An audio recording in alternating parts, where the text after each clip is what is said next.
Olá pessoal, bom dia, tudo bem com todos vocês? Sejam todos bem-vindos a mais uma leitura da Palavra de Deus. Com essa paisagem de um belo dia, aqui nesse lugar maravilhoso, nós vamos dar continuidade na leitura da Palavra de Deus. Então nós vamos junto, na paz do nosso Senhor e Salvador Jesus Cristo. Eu sou Sandra Nascimento e convido você a chamar o Espírito Santo a nos ajudar nessa leitura. Querido e maravilhoso Espírito Santo, venha conosco em mais uma leitura da Tua Palavra, nos instruindo, nos mostrando, abrindo o nosso coração e nos mostrando o caminho a seguir. Em nome de Jesus. Então, queridos, nós estamos hoje no livro do Êxodo, no capítulo 28, 29 e 30, onde nós vamos estar dando continuidade em que o Senhor ordenou a eles que eles fizessem, a Moisés, que ele fizesse um tabernáculo. E o Senhor deu todas as diretrizes, como seria esse tabernáculo. As medidas, conforme o Senhor queria, porque o Senhor ia fazer um santuário para que ele habitasse no meio do povo. Então aqui Deus já vai, no capítulo 28, o Senhor já vem escolhendo os sacerdotes. Então Deus escolhe Arão e seus filhos para sacerdote, para cuidar do tabernáculo. Então vamos ver o que o Senhor fala aqui. Faz-te também vir para junto de ti Arão, teu irmão, e seu filho e seus filhos com ele, dentre os filhos de Israel, para que oficiarem como sacerdotes, a saber, Arão e seus filhos, Nadab, Abiú, Eleazar e Itamar. Farás vestes sagradas para Arão, teu irmão, e para a glória e ornamento. Então, aqui o Senhor já estava ordenando a Moisés o que ele deveria fazer, as vestes sacerdotais, que seria para Arão e seus filhos, que eles iam ser os sacerdotes, os levitas da casa do Senhor. Então, aqui o Senhor diz assim, nós já vimos aqui um Deus cuidadoso, um Deus que cuida das nossas vestes, em todos os sentidos, as vestes sacerdotais. Farás também a todos os homens hábeis, a quem enchi de espírito de sabedoria, que façam vestes para Arão, para consagrá-lo, para que ministre o ofício sacerdotal. Gente, vocês veem aqui, percebe o Deus, quando ele criou os seus filhos, o que ele capacitou de muitas habilidades. Eu e você temos habilidade na mão do Senhor, e o Senhor usa essas habilidades que ele deu ao homem para fazerem as coisas sagradas, as coisas santas, certas, para que a gente contribua no reino do Senhor com nossas habilidades, a que o Senhor deu, espírito de sabedoria e de habilidade. Não podemos desperdiçar essa grande presente que o Senhor nos deu, não é mesmo?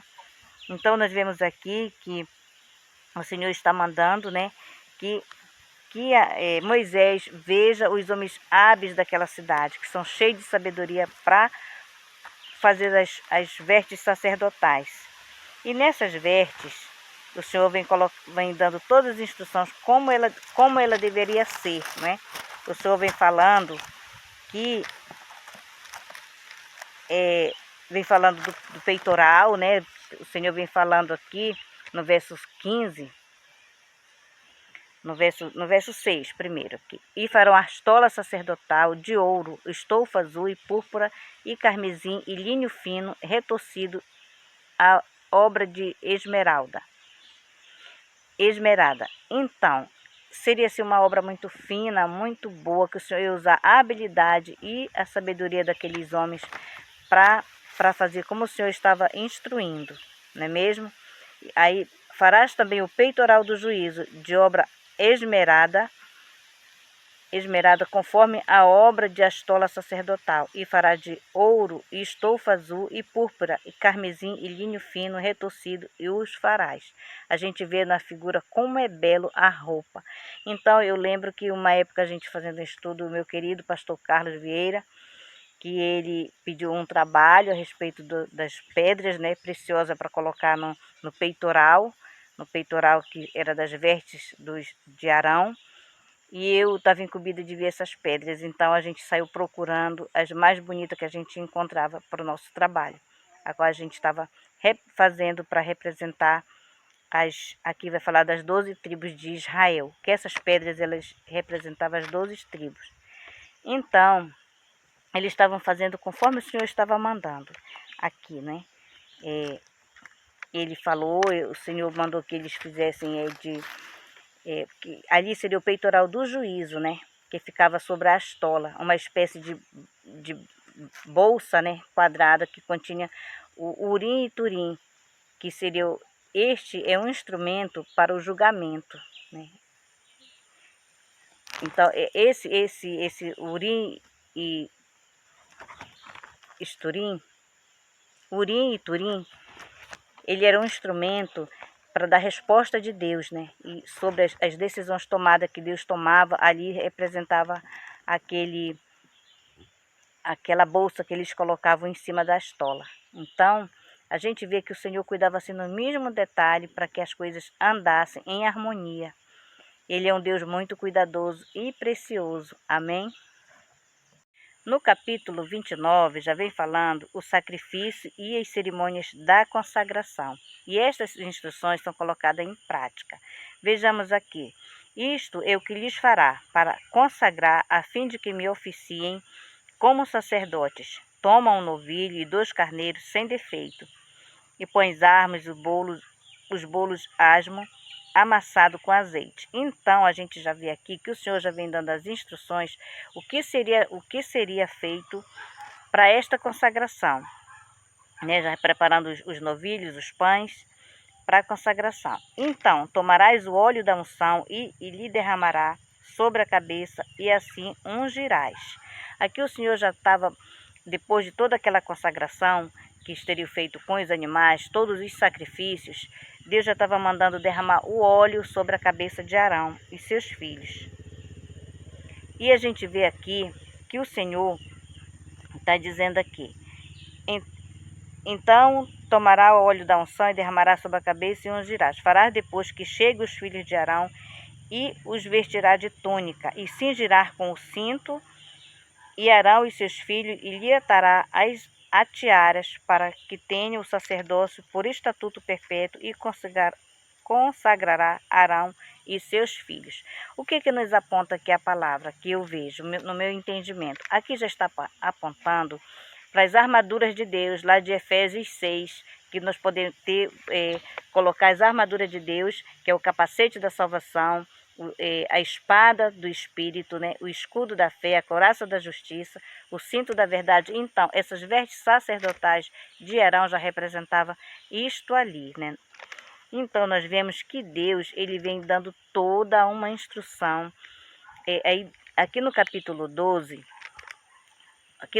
no versículo 10, fala assim: fará chegar o novilho diante da tenda da congregação, e Arão e seus filhos porão a mão sobre a cabeça dele. Ali era para afirmar o compromisso, né, com o que eles estavam fazendo.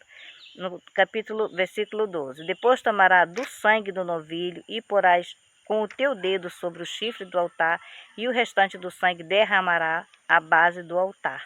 Então eles tinham todo aquele cerimonial com o sangue, como eles deveriam aspergir o sangue, como eles deveriam fazer.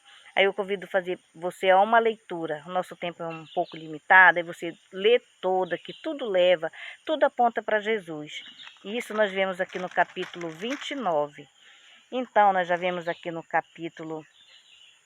versículo 38, Deus já vem falando das ofertas. Isto é, que oferecerá sobre o altar 2 carneiros de um ano, cada dia continuamente. Então, a nossa oferta, o Senhor, desde aquele tempo, já instruiu que a nossa oferta tem que ser contínua na obra, ali para o mantimento da casa do Senhor. Então, tinha que ser contínua. Ele vem orientando o povo a isso. E com isso, aqui no capítulo 40, versículo 46, diz assim: e saberão que eu sou o Senhor, o seu Deus, que os tirou da terra do Egito para habitar no meio deles, e eu sou o Senhor, seu Deus. Então, Deus fazia tudo isso para o povo entender que eles foram criados por Deus e que eles não poderiam viver de qualquer forma. Nós temos que dar o nosso melhor, nós temos que dar o nosso culto em ação de graça ao Senhor, nós temos que fazer tudo, porque um dia nós vamos estar junto dele e vamos fazer todas essas também participar de todas essas ordenanças que o Senhor fala. Com certeza nós vamos estar incumbidos de fazer algo para o Senhor. Então, aqui no capítulo 30, já diz assim. Então, querido, já no capítulo 30, o Senhor já vem falando das coisas que iam ter lá no tabernáculo. Eles vêm falando do altar do incenso, onde eles iam queimar neles o incenso. Aí depois o Senhor vem falando o pagamento do resgate. Como ele fazer, disse o Senhor a Moisés: quando fizeres o recenseamento dos filhos de Moisés, cada um deles dará ao Senhor o resgate de si próprio, quando os contares, para que não haja entre eles praga nenhuma quando os arrolares. Então, o Senhor vinha dando instrução a Moisés como era que ele deveria proceder, tanto fazendo o recenseamento do povo, quanto todo o procedimento como eles deveriam fazer dali para frente. Ele está falando aqui também no verso 22 do óleo da unção, óleo da santa unção, né? Como ele ungirá a tenda da congregação e a arca do testemunho, que era a arca da aliança. O Senhor vem falando, o incenso sagrado, disse o Senhor mais a Moisés, toma substâncias, aí era para tomar agora as fragrâncias, como eles aromatizar aquele incenso. Então o Senhor ia instruindo tudo como eles deveriam fazer. Mas tudo isso, queridos, apontava para um só. Todas aquelas cerimônias, aquelas instruções que ele estava fazendo, apontava para um só, que era todo aquele sacrifício que eles faziam ali, só apontava a Jesus, só apontava para Jesus. Aqui no Êxodo, no capítulo 30, no verso 10, fala assim, vou ler aqui uma explicação para vocês, que eu me baseei por ela, tá? Então, a prenúncia e o sacrifício, e a crucificação de Jesus e a suficiência de seu sacrifício para pagar pelos nossos pecados de uma vez por todas. Porque nota-se que era um cerimonial de tamanha trabalhoso, vamos dizer assim, porque era muita coisa a ser feita naquelas cerimônias. E Jesus já fez isso de uma vez por todas. Quando o sumo sacerdote entrava no Santo dos Santos, no dia da expiação, para oferecer sacrifício por seus próprios pecados e pelos pecados do povo, ele tinha que fazer isso usando o sangue de animais como um substituto. Então nós já vemos tudo como era feito. E, além dele entrar lá no Santo dos Santos para pedir perdão dos pecados dele, ainda era pelo povo. Era muito trabalho. Então, a Bíblia nos diz que a vida está no sangue e que o sangue foi entregue no altar para fazer propiciação por nossas almas. Então, toda vez que eles derramavam o sangue, era para nos redimir dos nossos pecados, né? E o pecado do sacerdote e o pecado do povo não era eliminado. Eles eram apenas cobertos, e o sangue de animais era colocado sobre o pecado deles para expiá-lo. Mas aquela não era uma obra consumada, ele tinha que ser refeita uma vez após outra. Então a gente vê aqui, como eu falo, muito trabalhoso, porque era o tempo todo, tinha que expedir aquele sangue, derramar o sangue dos animais e fazer toda aquela cerimônia. Então, a atitude do sumo sacerdote, que oferecia repetidamente o sangue dos animais, era uma figura, uma simples sombra do que estava por vir. O livro de Hebreus nos ensina que quando Jesus consumou a obra do seu sacrifício na cruz, ele pôs fim aos sacrifícios contínuos.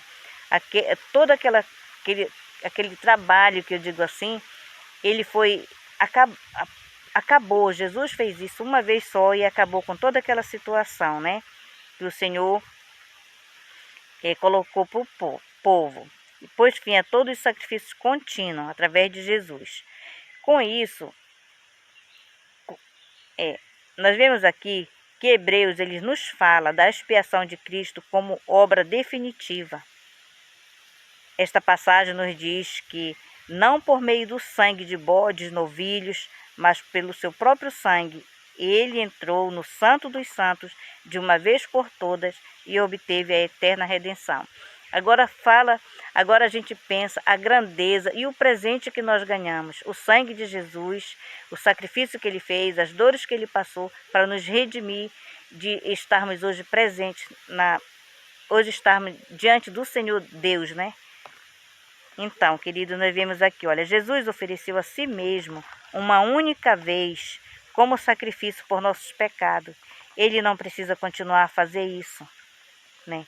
Então, se você e eu fizer o trabalho direito, ele não terá de refazê-lo diversas vezes. Então, às vezes, quando nós não nos comportamos direito diante do Senhor,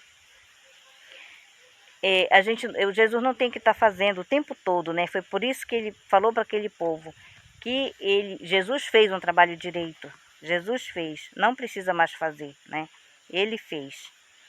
Então, foi isso que Jesus fez por nós, de uma vez por todas. Ele fez direito. Sua propiciação permanece para sempre, não é mesmo? Não precisamos mais fazer sacrifício todas as vezes que pecamos. Agora podemos viver pela fé, confiando em Deus que o sacrifício que Jesus fez é mais do que suficiente para nos limpar e nos aperfeiçoar.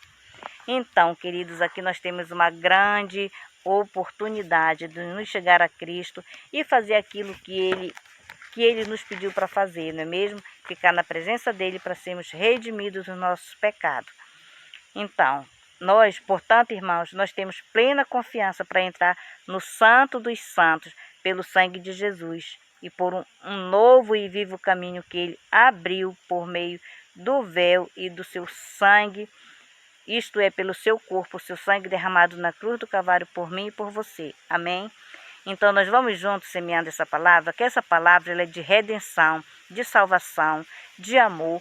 Tudo está explicando num único mandamento aqui, o amor de Jesus por nós, o amor do nosso Pai, do nosso papaizinho que está no céu. É o amor dele por nós que fez esta redenção. Amém? Para mim e para você sermos salvos pelo sangue de Jesus. Então eu convido você a vir comigo nos próximos vídeos. Mas antes você deixa aquele like que faz toda a diferença, se inscreva, compartilhe o canal, para irmos juntos semeando essa palavra do reino e do amor de Deus. Amém? Eu oro por você e receba meu abraço.